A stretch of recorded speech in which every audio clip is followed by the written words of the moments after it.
죄수가 재판관을 심판하다 세상 법정 앞에 복음. 가이사랴 헤롯 궁에 구금된 지 닷새 후 대제사장 아나니아와 장로들은 당대 최고의 말재주를 가진 변호사 더둘로를 대동하고 총독 벨릭스 앞에 나타납니다. 그들은 화려한 수사학으로 바울을 정죄하려 했지만 바울은 한치의 흔들림 없이 진리의 검을 빼어듭니다. 사도행전 24장은 재판을 받는 죄수가 오히려 재판관의 양심을 찔러 두려워 떨게 만드는 세상의 법정을 압도하는 복음의 역설을 생생하게 보여줍니다. 1단계 세상의 거짓 프레임. 이 사람은 전염병 같은 자라. 24장 1에서 9. 변호사 더둘로는 먼저 벨릭스 총독에게 뜨거운 아부를 늘어놓은 뒤 바울을 3가지 죄목으로 고발합니다. 이 사람은 전염병 연병 같은 자라. 천하의 유대인을 다 소유하게 하는 자요, 나사렛 이단의 우두머리요, 성전을 더럽히게 하려 한 자라는 것입니다. 영적 의미. 세상은 진리를 선포하는 성도를 화평을 깨뜨리는 전염병으로 취급합니다. 복음이 들어가면 거짓된 세상의 질서가 무너지고 영적 지각 변동이 일어나기 때문입니다. 세상의 눈에는 골칫거리지만 하나님의 눈에는 세상을 생명으로 감염시키는 거룩한 전염병입니다. 2단계 논리와 진실의 변증. 내 양심에 거리낌이 없기를 힘쓰나이다. 24장 10에서 21. 바울은 더둘로의 아부와 달리 팩트 사실로만 차분하게 반박합니다. 내가 예루살렘에 올라간 지 12일밖에 되지 않았고 성전에서 누구와 논쟁하거나 소동을 일으킨 적이 없다고 일축합니다. 그리고 도리어 그들이 이단이라 부르는 그 도를 따라 조상의 하나님을 섬기며 하나님과 사람을 대하여 항상 양심에 거리낌이 없기를 힘쓴다고 당당히 선언합니다. 영적 의미. 참된 신앙인은 세상의 거짓 선동에 감정적으로 휘둘리지 않습니다. 진실과 깨끗한 양심, 그리고 부활의 소망이라는 명확한 진리로 방어합니다.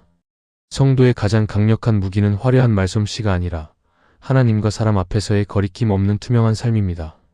3단계 찔림과 두려움. 의와 절제와 심판을 강론하니. 24장 22에서 25.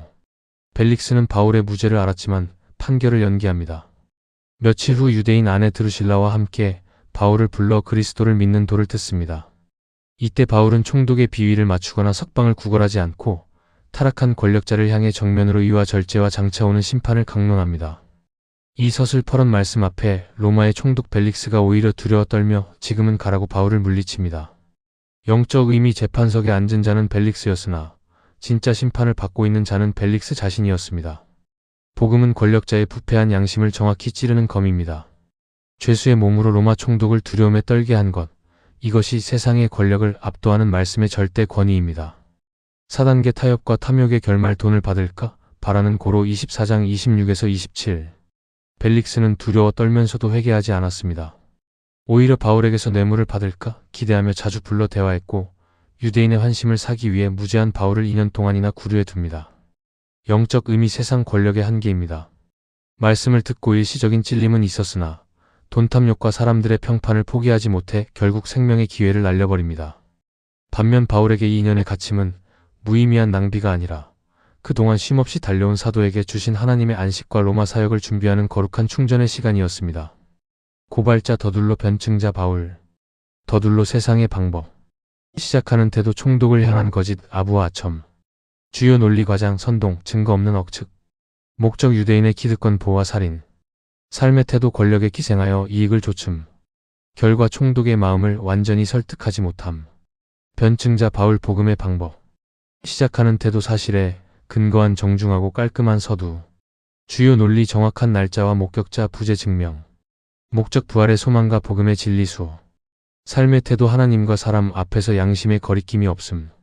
결과. 도리어 재판관을 두려워 떨게 만듦. 세상을 압도하는 신앙을 위한 5가지 체크리스트. 거룩한 전염병. 나는 내 주변의 가정과 직장에 선한 영향력과 복음의 생명을 퍼뜨리는 거룩한 전염병처럼 살고 있는가? 팩트와 진실. 나는 오해나 억울한 일을 당했을 때 감정적으로 맞서지 않고 진실과 논리로 차분하게 대응하는 훈련이 되어 있는가? 양심의 점검. 나는 하나님 앞에서뿐만 아니라 사람들 앞에서도 부끄러움이나 거리낌이 없는 깨끗한 양심을 유지하려 힘쓰는가?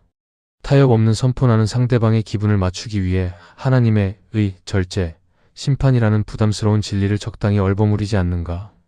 시간의 재해석. 벨릭스 아래 갇혀있던 2년처럼 내 삶에 이해할 수 없는 멈춤의 시기가 왔을 때 이를 하나님의 준비와 충전의 기회로 믿는가? 기도. 세상 법정 앞에서도 굴복하지 않는 양심을 주소서.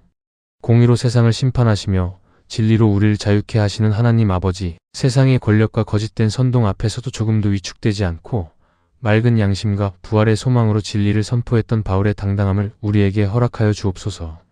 세상을 살면서 전염병 같은 자라는 억울한 오해나 비난을 받을지라도 복음을 향한 거룩한 자부심을 잃지 않게 하옵소서. 내 삶에 거리낌 없는 투명한 양심을 주옵소서.